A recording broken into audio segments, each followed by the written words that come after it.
बोली उमापति महादेव की जय। श्री शिवाय नमस्तुभ्यम।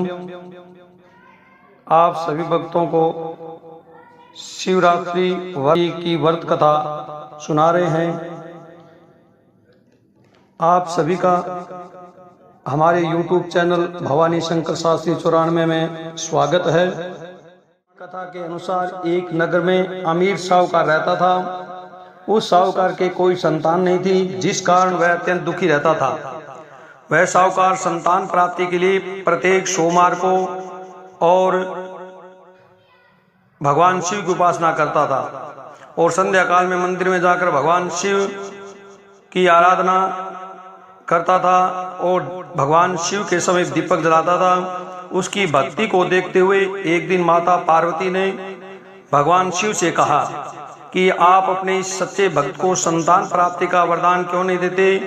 तब भगवान शिव कहते हैं कि साहूकार को पिछले जन्म के कर्मों के संतान की प्राप्ति नहीं हो रही है।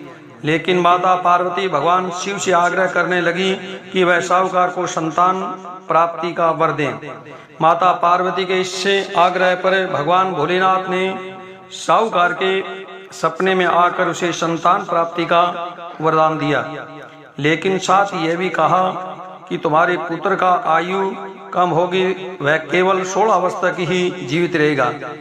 और साहूकार को यह सुनकर बहुत खुशी हुई, लेकिन साथ ही संतान को कुछ समय बाद खोने के विचार से चिंतित भी हो गया। उसने पूरी बात अपनी पत्नी को बताई।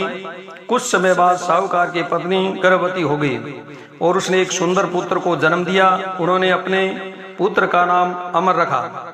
जब अमर 11 वर्ष का हुआ तो साहूकार ने उसे अपने को बताई। कुछ समय बाद साहूकार की पत्नी गर्भवती हुई तो 11 वर्ष का होने के बाद में अपने मामा के साथ शिक्षा ग्रहण करने के लिए काशी भेज दिया गया।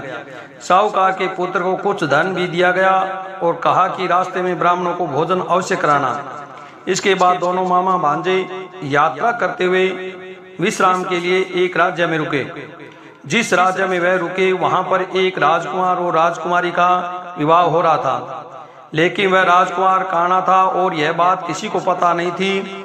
राजकुमार के पिता को इस बात की चिंता हुई। अगर राजकुमारी को यह पता बात चल गई का विवाह हो रहा है तो, लेकिन वह राजकुमार काना था, यह बात किसी को पता नहीं थी। राजकुमार को पिता के इस बात की चिंता हुई। अगर राजकुमारी को यह पता बात चल गई तो वह विवाह नहीं करेगी। तब राजकुमार के पिता ने साहूकार के पुत्र को देखकर उसने राजकुमार की जगह मंडप में बैठने का आग्रह किया। अमर ने उस राजा की बात मान ली और मंडप में बैठ गया। इस प्रकार राजकुमारी और अमर से हो गया। विवाह के बाद बालक अपने मामा के साथ काशी में चला गया और जाते जाते उसने राजकुमारी को सारी बात बता दी। सच जानकर राजकुमारी ने उस राजकुमार के साथ जाने से मना कर दिया। कुछ समय बाद वह बालक 16 वर्ष का हो गया। तब उसके मामा ने एक यज्ञ का आयोजन किया। यज्ञ के बाद उन्होंने ब्राह्मणों को भोजन कराया और दान दक्षिणा दी। इसके बाद बालक की तबीयत खराब होने लगी और वह मूर्छित होकर जमीन पर गिर पड़ा। इस दौरान उसकी मृत्यु हो गई। वह देखकर मामा और जोर जोर से विलाप करने लगे। उसी समय भगवान शिव और माता पार्वती उस मार्ग से गुजर रहे थे। तब माता पार्वती ने भगवान शिव से आग्रह किया कि वो उस व्यक्ति का कष्ट दूर करें। तब भगवान शिव ने देवी पार्वती को सारी बात बतलाई। तब माता पार्वती ने कहा कि इस बालक का पिता पिछले 16 वर्षों से सोमवार का व्रत करता है और आपके समक्ष दीप जलाता है। कृपया आप इसके दुखों को दूर करें। माता पार्वती की बात सुनकर भगवान शिव ने अमर को जीवन का वरदान दिया। यह देखकर अपने मामा को अति प्रसन्नता हुई। तब वह दोनों काशी में वापस घर जाने लगे तो रास्ते में उन्हें वही राजकुमारी मिली जिससे अमर का विवाह हुआ था। राजकुमारी उमर को देखकर तुरंत पहचान गई और राजा ने भी प्रसन्नतापूर्वक अपनी पुत्री अमर के साथ विदा कर दिया। राजकुमारी अमर को देखकर तुरंत पहचान गई। राजा ने प्रसन्नतापूर्वक अपनी पुत्री को अमर के साथ विदा कर दिया।